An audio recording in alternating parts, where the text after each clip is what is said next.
এক ঘন জঙ্গলে এক চালাক শিয়াল এসে বাসা বাঁধল। সেই জঙ্গলে অনেক ছোট ছোট পাখি সুখে শান্তিতে থাকতো। গাছে গাছে ছিল তাদের বাসা আর ডিম ভরা নীর। কিন্তু শিয়ালের একটা সমস্যা ছিল, সে গাছে উঠতে পারে না।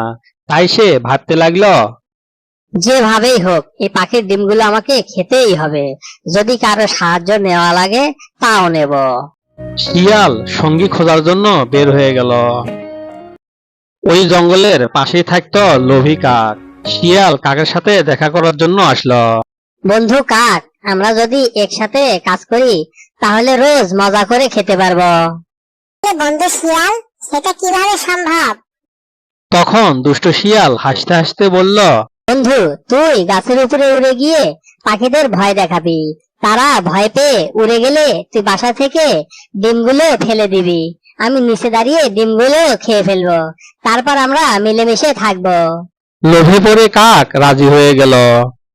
পরের দিন সকালে কাক শুরু করলো তার দুষ্টামি। সে জোরে জোরে কাকা করতে ডাকতে লাগলো আর ছোট ছোট পাখিদের ভয় দেখাতে লাগলো। ভয়ে পাখিরা উড়ে পালিয়ে গেল। তখন কাক ঠোঁট দিয়ে বাসা থেকে ডিমগুলো নিচে ফেলে দিল। নিচে দাঁড়িয়ে শিয়াল মজা করে ডিম খেতে লাগলো। এভাবেই কাকার শিয়াল মিলে জঙ্গলের সব পাখিদের ডিম খেতে লাগলো। জঙ্গলের পাখিরা খুব দুঃখে পড়ে গেল। কেউ বুঝতে পারছিল না ডিমগুলো কোথায় হারিয়ে যাচ্ছে। বন্ধুরা, যদি গল্পটি ভালো লেগে থাকে চ্যানেলটিকে অবশ্যই সাবস্ক্রাইব করে দিও।